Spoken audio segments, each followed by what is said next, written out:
Today is Tuesday, Parashat Vayeshev. Parashah of this week, as a result of the discord and the jealousy between the brothers of Yosef, who were jealous of Yosef. They came to even had hatred towards him.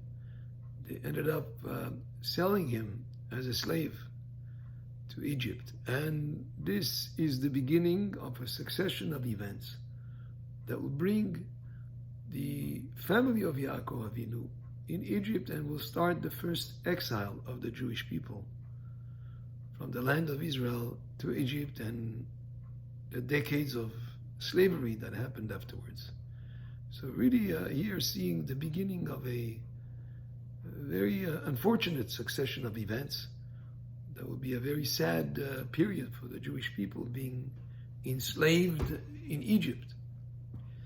But at the same time, in the middle of the parasha, in the middle of the storyline that tells us about these events, where Yosef being sold as a slave, the hatred that was there between the brothers and him being sold, and we see that there is a very difficult storyline that develops right in the middle of it.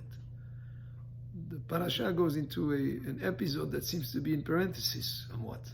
It speaks about Yehuda, with his children, and Tamar, who married the first child and the second child of Yehuda, and then finally she was waiting for the third son of Yehuda to marry her, and the story tells us how by a certain succession of events, the Yehuda happens to be with her, and from that we see the birth of Peretz and Zerach. They're twins, and Peretz actually is the great-great-grandfather of David HaMelech, and from David HaMelech will come Mashiach.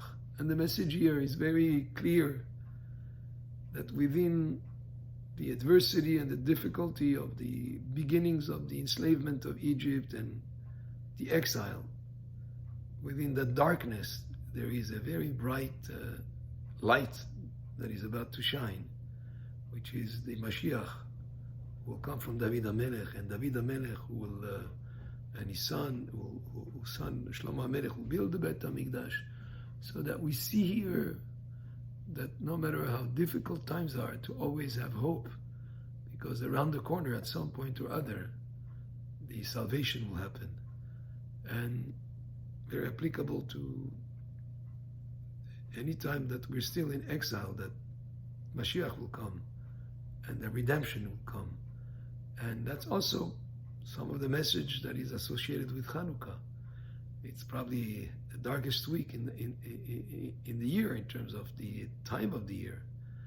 That is long nights and darkness, but there is light that shines there. And even though the Greeks tried to make us forget our religion, and it was a dark time for spirituality, that the light of the Torah always shines, and eventually that takes over. A little light takes over a lot of darkness.